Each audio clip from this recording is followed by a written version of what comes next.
நம்ம வாழ்கிற வாழ்க்கையில் குப்பைகள் உருவாவதுன்றது தவிர்க்க முடியாத ஒன்று. இந்திய அளவில் திடக்கழிவுகள் அதிக அளவில் உற்பத்தி செய்கிற மாநிலங்களில் தமிழகம் முன்னிலையில் இருக்குது. சென்னையில் மட்டுமே சுமார் ஒரு நாளைக்கு 6000 டன் குப்பைகள் உருவாகுது. அப்படின்னா ஒரு நாளைக்கு ஒரு நபரால் சராசரியாக 750 கிராம் அளவிற்கு குப்பைகள் உருவாகுது. இது இன்னும் 20 வருடங்களில் இதன் அளவானது சுமார் 1 கிலோ அளவிற்கும் உயரவும் வாய்ப்பு இருக்குது. ஆக இந்த அளவு குப்பைகளை உருவாக்க தெரிஞ்ச நமக்கு இந்த குப்பைகளை கையாளுறதை பற்றியும் இந்த குப்பைகளை மேலாண்மை செய்யறதை பற்றியும் போதிய புரிதல் இல்லாமல் இருக்கு. விளைவு இங்கே சுத்தமான நீரும் இல்லை, சுத்தமான நிலமும் இல்லை, சுத்தமான காற்றும் இல்லை.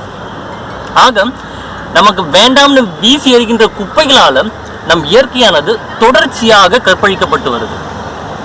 சென்னையில் உருவாகிற குப்பைகளை 15 மண்டலங்களில் சேகரிக்கப்பட்டு கொடுங்கையூர் மற்றும் பள்ளிக்கரணை போன்ற பகுதிகளில் கொட்டப்படுது. 25 வருஷத்துக்கு முன்னாடி இங்க குப்பையை கொட்டுறதுக்கு தேவைப்பட்ட இடத்தின் அளவு வெறும் 20 சதுர கிலோமீட்டர். தற்பொழுது இதன் தேவையான 100 சதுர கிலோமீட்டரா உயர்ந்திருக்கு. இது மட்டும் இல்லாம உள்ளாட்சி அமைப்புகள் தங்களின் நிதியில் 50% இந்த குப்பைகளை மேலாண்மை செய்வதற்காக மட்டுமே செலவழிக்கின்றன. இவ்வாறு சேகரிக்கப்படுகின்ற குப்பைகளில் 68% குப்பைகள் வீடுகளிலிருந்தும், 16% குப்பைகள் வணிக வளாகங்களிலிருந்தும், 14% குப்பைகள் நிறுவனங்களிலிருந்தும் மற்றும் 2% குப்பைகள் தொழிற்சாலைகளிலிருந்தும் உருவாகிறது. இவ்வாறு சேகரிக்கப்படுகின்ற ஒட்டுமொத்த குப்பைகளில் சுமார் 32% குப்பைகள் மக்கும் குப்பைகளாக உள்ளன. இந்த மக்கும் குப்பைகளை முடிந்தளவு இடமாற்றம் செய்யாமல் வீட்டிலேயே உருமாற்றம் செய்து பயன்படுத்தவும். முதலில் மக்கும் குப்பையை தனியாகவும் மகா குப்பையை தனியாகவும் நாம தரம் பிரித்து யூஸ் பண்ணணும். இப்படி தரம் பிரிக்கப்பட்ட மக்கும் குப்பைகளை முடிந்த அளவு உருமாற்றம் செய்து உரமாக மாற்றி பயன்படுத்தலாம், அல்லது உரத்தை விற்று பணமாக மாற்றி பயன்பெறலாம். இந்த மாதிரி நம்ம செய்யறதுனால நம்ம சமூகத்துக்கு நிறைய நல்லது நடக்கும்.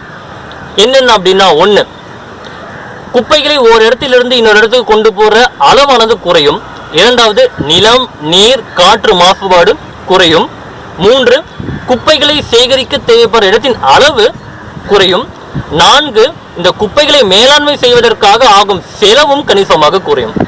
ஆக நாம் இப்படி தரம் பிரிக்காம மக்கும் குப்பைகளையும் மகா குப்பைகளையும் ஒன்னா போறதுனால மக்கா குப்பையுடன் சேருகின்ற மக்கும் குப்பைகளும் மக்காமல் மண்ணிலேயே தங்கி நிலம், நீர், காற்று இந்த 3ஐயும் மாசுபடுத்துது.